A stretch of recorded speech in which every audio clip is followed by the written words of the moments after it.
Hello students, कैसे हो आप सब। I hope you all are doing well. तो आज के क्लास में हम लोग पढ़ेंगे stages of software development life cycle. Software development life cycle में कौन सा स्टेज होता है, जो स्टेज को देके हम लोग का HTLC का टोटल प्रोसीजर कंप्लीट होता है। तो first this is your stages of HTLC और डायग्राम ऑफ HTLC। आप लोग इसको स्टेजेस भी बोल सकते हो, डायग्राम भी बोल सकते हो। तो first stage is your requirement collection. तो इन रिक्वायरमेंट कलेक्शन फेज क्या होता है? रिक्वायरमेंट कलेक्शन फेज में क्या होता है, जो भी कंपनी का बिजनेस एनालिस्ट होता है और प्रोडक्ट एनालिस्ट होता है, जो भी कंपनी का रेस्पेक्टिव बिजनेस एनालिस्ट और प्रोडक्ट एनालिस्ट, अगर ये आप लोग का एक प्रोडक्ट बेस्ड कंपनी है तो ये काम प्रोडक्ट एनालिस्ट के द्वारा किया जाएगा। तो जो भी कंपनी का बिजनेस एनालिस्ट और प्रोडक्ट एनालिस्ट है वो क्लाइंट साइड को जाएंगे, क्लाइंट के साथ वो लोग इंटरेक्ट करेंगे, जो भी उनको रिक्वायरमेंट्स है, जो भी क्लाइंट का रिक्वायरमेंट है उसी हिसाब से वो लोग रिक्वायरमेंट को कलेक्शन करेंगे। तो requirement collection is done by business analyst और product analyst. Clear? Then coming to the feasibility study, the second stage is your feasibility study. In feasibility study what happens? feasibility study में जो business analyst, architect, PM, project manager, HR team, finance team सब discuss करते हैं, एक साथ बैठ के discuss करते हैं। एंड क्या डिस्कस करते हैं?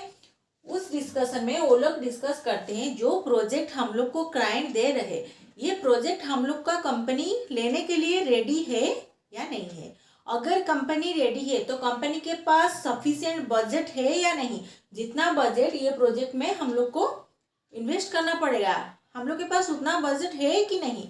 तो ये सब डिस्कशन उस मीटिंग में वो लोग करते हैं। तो इसमें इन्वॉल्व होते हैं बिजनेस एनालिस्ट, आर्किटेक्ट भी इन्वॉल्व होते हैं, आर्किटेक्ट डिजाइनिंग पार्ट के लिए इन्वॉल्व होते हैं, your project manager also involve there, and HR team compulsory, क्योंकि HR टीम का काम होता है whether there is sufficient resource of employee or not for this particular project।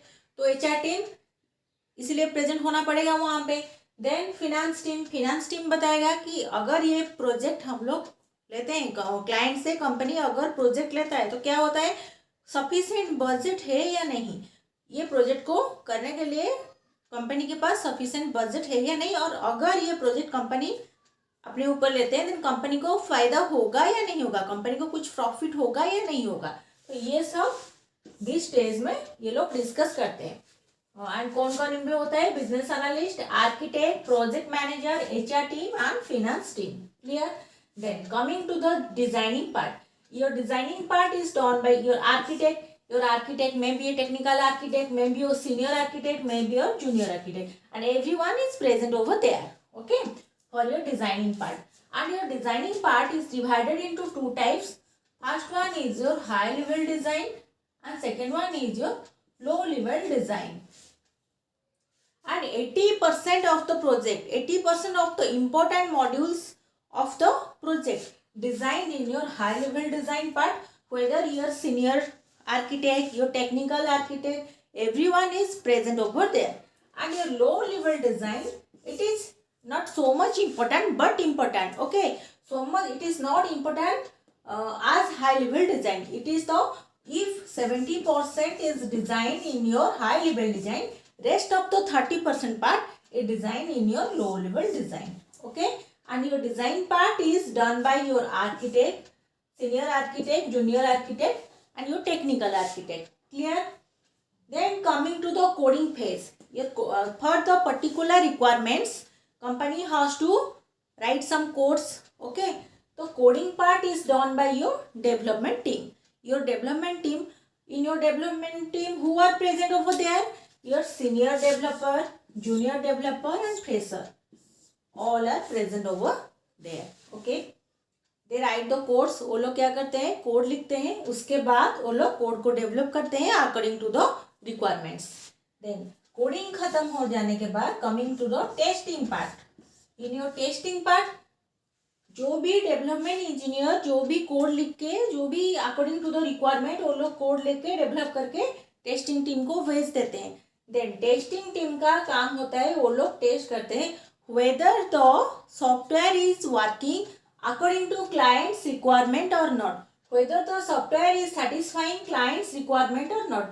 So based on the client's requirement, by the supporting document of client's requirement, they test the software whether the software is working according to the client's requirement or not. And testing part is done by your test engineer,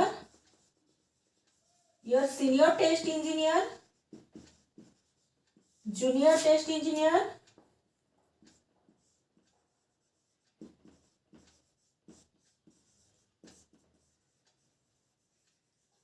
and freshers. All are involved there. Your senior test engineer, junior test engineer, and freshers. Okay. Then coming to the installation part. If अगर क्या होता है testing part में test engineer को पता चल गया है कि सॉफ्टवेयर काम कर रहा है according to clients requirement, then वो लोग क्या करते हैं, कंपनी क्या करता है, जो भी सॉफ्टवेयर है वो रिलीज कर देता है मार्केट को, क्लाइंट को. After that some site engineers or field engineers from the company go to the client's place and they install the software in the client's system or client's computer, or in client's place they install the software. Okay, so installation part is done by the site engineer and field engineer, and you can call him as implementation engineer also. Implementation engineer.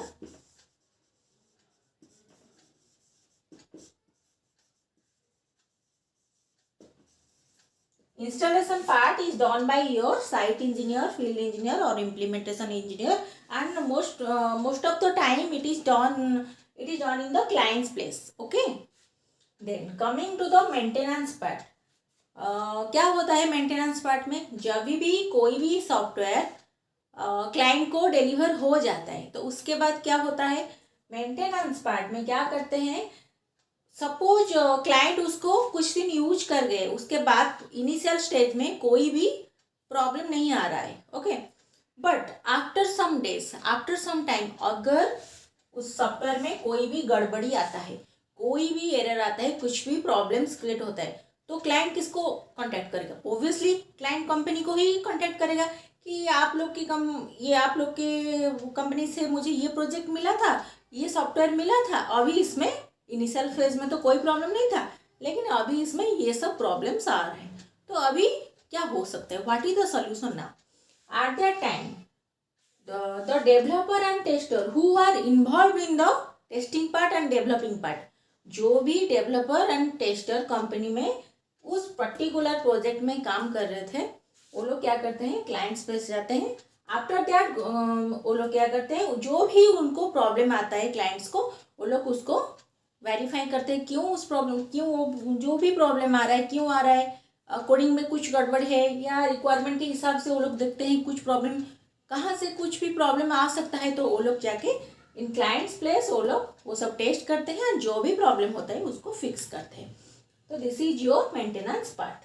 Clear. तो these are the stages of your software development life cycle: requirement collections, feasibility study, designing, coding, testing, installation and maintenance. Okay guys, clear. तो मैं maintenance part फिर से बोल देती हूँ आप लोग को, और एक बार समझा देती हूँ. मेंटेनेंस पार्ट में अगर हम लोग का जो भी कंपनी का क्लाइंट होता है, सॉफ्टवेयर उसको रिलीज हो जाता है, कुछ दिन वो अच्छे से यूज करने से कोई भी प्रॉब्लम नहीं आता है, बट आफ्टर सम टाइम अगर इफ एनी प्रॉब्लम आ रहा है तो क्या होता है, ओब्वियसली क्लाइंट कंपनी को कांटेक्ट करेगा, तो ये प्रॉब्लम आ रहा है, हम लोग का रिक्वायरमेंट ये था, तो बट ये अभी काम नहीं कर रहे, तो उस समय क्या होता है, कंपनी के जो भी डेवलपर, जो भी टेस्टर उस प्रोजेक्ट में इन्वॉल्व थे, वो लोग क्या करते हैं, क्लाइंट्स प्लेस जाते हैं, उसके बाद रिक्वायरमेंट के हिसाब से देखते हैं कौन से पार्ट में कौन सा एरर आ रहा है, तो they decode it and after that they try to resolve the issue. तो क्या होता है, वो लोग देख के जो भी कोडिंग पार्ट में चेंजेस करना पड़ता है वो लोग चेंज करते हैं, डेवलपर कोडिंग पार्ट में चेंजेस करते हैं, एंड टेस्ट इंजीनियर उसके बाद टेस्ट करते हैं whether the issue is fixed or not. So this is known as your maintenance part. Okay. So these are the stages of your software development life cycle. Okay. Then coming to the types of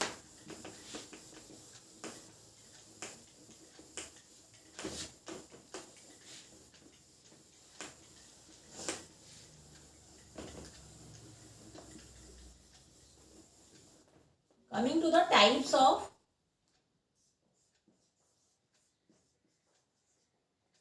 SDLC. Types of SDLC. There are 7 types of software development life cycle. Okay, 7 types of software development life cycle. First one is your waterfall model.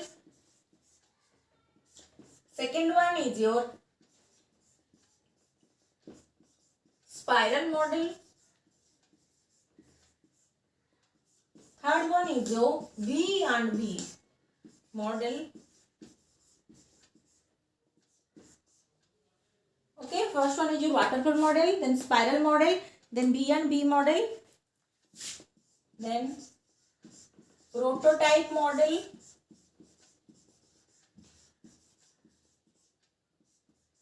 customized model,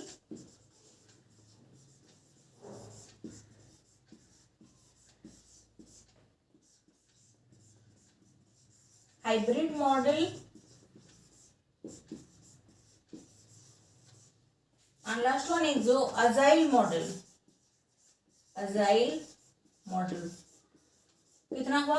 7 हो गया ना. 1 2 3 4 5 6 7. Okay, there are 7 types of software development life cycle. तो software development life cycle में no not 7 types of HDLC के under में हम लोग का ये 7 मॉडल आता है. 7 मॉडल. ओके, तो what are the types of models? Waterfall model, spiral model, V&V model, prototype model, customized model, hybrid model और अजाइल मॉडल. ओके, देन हम लोग ब्रीफली डिस्कशन करेंगे नेक्स्ट क्लास में what is your waterfall model. Okay guys, तो अगर कुछ भी आप लोग को डाउट रहा तो आप लोग मुझे कमेंट सेक्शन में पूछ सकते हो. Thank you so much. जय हिंद.